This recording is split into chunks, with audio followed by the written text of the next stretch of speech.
Hey guys, welcome to Linguamarina. I recently taken my TOEFL test and I scored 115 out of 120.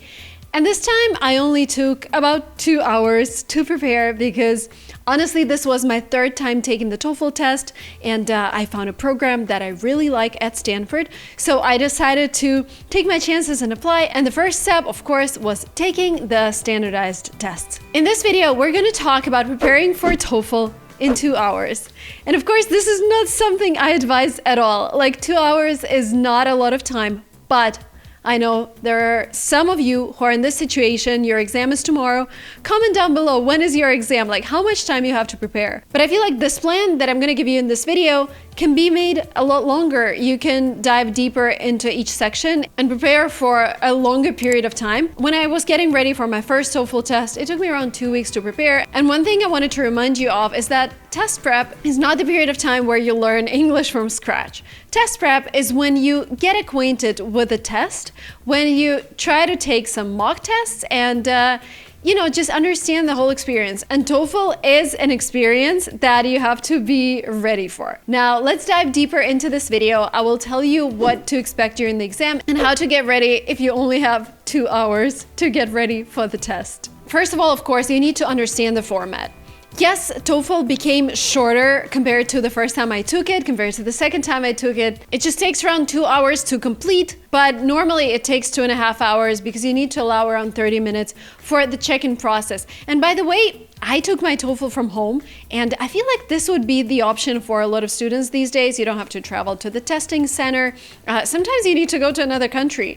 For one of my tests, I had to go to another country because I couldn't find available spots in my own country. So taking the TOEFL test from home is super convenient, but there are certain things that might come up. For example, when I was taking this TOEFL test in 2024, during the process of checking in, we realized that I didn't have enough RAM space on my computer, and we had to restart my computer many times with the technician, and that took another hour. For some reason, when we restarted it for the third time, it found the necessary space. So make sure your computer is up to date. Well, mine is 3 years old and it still had issues. So make sure your tech equipment is ready. But other than that, it's still like you need to show your driver's license. You need to walk around your room with your computer or whatever has the camera that you're going to be using. Show that you don't have anyone in your room with prompts, no templates on your walls, etc. But the test that lasts for 2 hours is still a lot for your brain. So you really need to make sure that before the test, you actually take a TOEFL mock test so that your brain understands how it should work. Because honestly, when I was taking the test, I think it happened during the listening section, I was like, oh my God, I'm so tired. My table is so dirty. Should I clean my room? Like all of these thoughts started popping in my head, distracting me from the actual experience. So you need to learn how to stay focused. Now let's see what's gonna happen during the test. You're gonna have your reading section that is gonna last for 35 minutes. You're gonna have your 20 questions where you read passages and respond to questions. You're gonna have your listening section that lasts around 36 minutes with 28 questions. That one, by the way, was the hardest for me this time because reading is like 2 texts, but listening, they were like pouring more and more information on me. And I use English every single day. I talk to native speakers, I do business in English. But when it's a mix of academic topics, your brain is just like, oh my God, what's going on? Can we please stop it? But you have to train your brain. And this is like for 2 hours of the prep time that you have, like take as many mock tests as possible. But also watch this video up to the very end because I'm gonna tell you what else you can do to maximize your results during the exam. Now then you're gonna have speaking, which was actually the easiest part for me. It only lasted for 16 minutes. You know, I love talking, obviously, as a YouTuber, and that one was fine. Like my brain was finally able to kind of relax. There is no break, by the way, so make sure you're not hungry, you're not thirsty. You can have your water, but can you go to the restroom? That's a great question. Like, don't go to the restroom.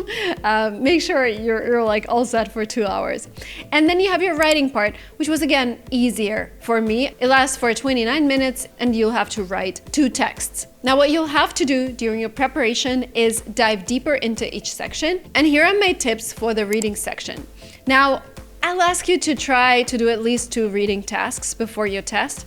At least 2. Just to understand how it works from your brain perspective, but also to understand what type of texts they give you. Some people say like go straight to reading questions.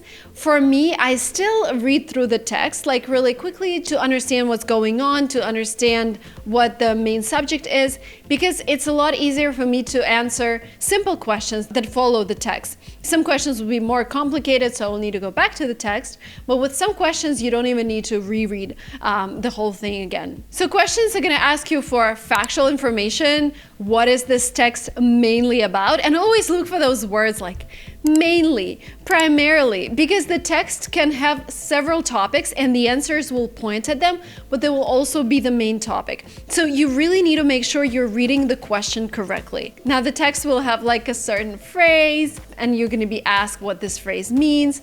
That's why, idioms. Then you're gonna have a vocabulary question, and we're gonna talk about vocabulary in this video. You're gonna be asked to simplify a sentence. You will also be asked to insert a sentence where it makes the most sense in the text. And you will also asked to create the main summary of the text with the sentences that they give you. Now, if you do the reading section test twice before the actual test, that would help you tremendously because you will know what to expect from each question and what kind of answers they're looking for. Another tip from me, if you have doubts about a certain question, complete the whole part. If there is some time left in the end, you can go back to that question and revise it again and see whether the answer is right or wrong. Fun fact, I did it 3 times on all my tests. Like I completed the reading section, went back to a couple of questions that I was doubtful about, and I changed my answers. And on all of the, I think on all of the tests, I got 30 out of 30 on reading. Because sometimes when you continue with the reading part and then you go back to the question, it kind of makes more sense. I don't know how to explain it, but this is how your brain works. Sometimes you're just digging too deep into the text. You're trying to find details that are not there.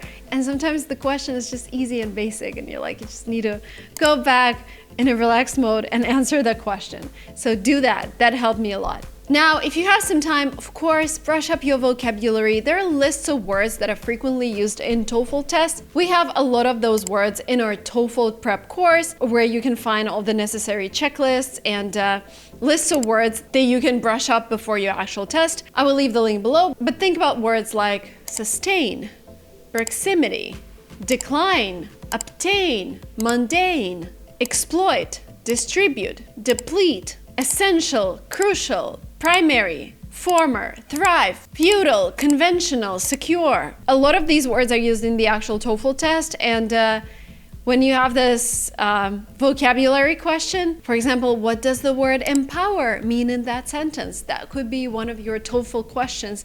So it's really useful for you to know meanings of those words in different contexts. So if you have a question like, Marina, where can I find all of those tests? There is the official ETS website where they have free practice tests. They have several parts. You can go ahead and practice there. If you want more guidance, like if you want to watch a class where a teacher explains what's the right answer, how to look at the question, that's something that you can find in our TOEFL course. Now, listening. This is where your brain starts to explode during the test, because you've just done the reading section and now they're feeding you. They're more lifestyle, like the first couple of listening tasks will be more like a bus stop at a university campus or something that has to do with a cafeteria or change of schedule, whatever. Like it's gonna be more basic.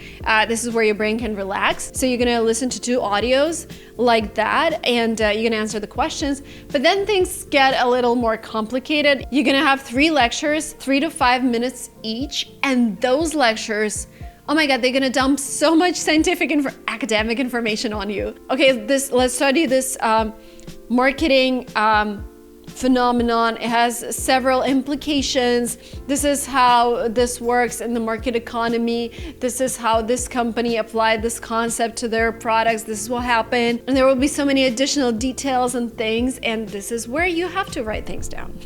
Because at this point, your brain I don't think you're gonna memorize all of the facts. So this is where your piece of paper and your marker comes in handy. And if you're taking your test from home, you could use a whiteboard, or your piece of paper has to be wrapped in plastic so you could erase all the information later. So in these 2 hours when you're preparing for the test, make sure you have those whiteboards. Make sure you practice writing on those whiteboards, because it kind of makes a difference when you write with a marker, and when you do some quick writing with a marker, sometimes you have trouble reading those words later on. So this is something you need to practice. Now for this section, I have several study tips. First of all, do at least one listening section when you're preparing for the test. Make sure you're writing things down on that whiteboard. When you write things down, organize your information in blocks, because that will just make it easier for you to reread it later. And don't let your mind wander. Because, you know, this is something that made me lose 2 points during the listening section, because my mind started going all over the place. With the listening part, one of the trickiest questions will be questions where they're like, oh, what did the lecturer imply when they said that? So basically they're asking you to draw a conclusion from something that was said indirectly. So you need to understand subcontext. Comes with practice. So if you have more time to practice, please practice more. And of course, advanced vocabulary, especially when it comes to talking about campus life. I don't know where you guys are watching from, but in the US, the campus works in a unique American way, which is not true for a lot of countries. Like, for example, in Russia, we do have some of like American campuses, but normally universities in Russia are like standalone buildings throughout the city. So learning what a campus is, learn who's an academic advisor, what is the difference between a lecture and a seminar, what is prerequisite, who's an alumni, GPA, faculty, extracurricular activities, major, minor, scholarship, semester, undergraduate, postgraduate, PhD, master's, credit, transfer. Like all of these words, you need to understand them, because a lot of them are going to be used during this section. Let's move to speaking. My favorite part, just because I love speaking. And I think I got 30 out of 30 for all of my speaking parts, except for my second TOEFL test, which happened in 2020. I think I got 27 out of 30. But this last time I got 30 out of 30. Proud of myself. And something you need to remember here, relax. Like, this is my main advice here, because you can make certain mistakes. You can make several mistakes during your speaking part. You can stumble. All they want to see is that you understand what's going on and that you can say things. They understand that you're nervous. They understand that sometimes you need to pause and think about what to say next. Sometimes you start a phrase and then you realize this is not something you wanted to say, so you start all over again. I did that. I did so many things this time. I feel like even this time, maybe they were kinder to me, because I feel like this time I stumbled. I started some sentences from scratch. I made some mistakes. Like, I think I misused a word and I realized it the moment I misused it, but I was like, oh my God, what should I do now? So it wasn't perfect. It wasn't perfect at all. And I still got 30 out of 30. Because I feel like I followed some guidelines that are really helpful, and I'm gonna share them now. For question 1, give just one reason. It's gonna be a lot easier for you. Like when they ask you, do you think it's better to work from home or work from the office? Like, choose your answer regardless of what you think. Just choose whatever. Like, for example, if you're still in doubt, like you don't know whatever is better, just choose one option with an exact reason. Like, I think it's better to work from home because as a mom of 2 kids, I understand that flexibility is everything, and when my kids are sick, I can actually dedicate some time to them during that day, and I can complete my work later, because if I worked in the office, I wouldn't be able to do that. And this is why I think it's very important to give mothers this freedom to work from home, right? It's not the most objective thought. It's very unique to my own situation, but they don't want you to be objective in this task. They just want you to speak, right? So don't overcomplicate your answer. Don't overthink, oh my God, what if this is the wrong answer? Like, and they have a different opinion. Doesn't matter. You're basically there to show your speaking skills, not the things that you agree or disagree with. Don't rush or panic when you speak. I know it's really hard, but just try to relax. Take notes for all the questions except for the first one. I feel like for the first one, you don't have a lot of time to prepare, and honestly, there's not too much that you can write down. But for the second, third, and fourth question, I would just learn some of the phrases like templates for those questions, and you can find them in our course, but they really help you with the thinking process. For example, in the lecture, professor implies that, however, the student disagrees, etc., like using those linking words, using those phrases that help you structure the answer. They will be super helpful during your test. Don't spend more than 15 seconds summarizing the reading in question 2 and question 3. Include as many details as you can from listening in question 2, 3, and 4. Try to use complex sentences to include as many details in one sentence as possible using those linking words, because they want to see you using these advanced structures. And if you want, you can use some tongue twisters before the actual test to prepare, to wire your brain to the English language mode. And especially if you live in a non-English speaking country, when I took my first test back in Russia, that was really helpful for me. Like the morning before the test, I was listening to things in English. I was talking to myself in English, just to just get into the mode of like, hey, yeah, I'm an English language speaker now. Hey, I'm ready to take the test. And by the way, we have a whole separate channel on TOEFL where we go through each question in more detail. If you have more than 2 hours to prepare, I'm gonna link a video that is dedicated to the speaking section. So please check it out and get ready for your TOEFL test with us. Can you can a can as a canner can a can? One of the tongue twisters. I saw a kitten eating chicken in the kitchen. She sells seashells by the seashore.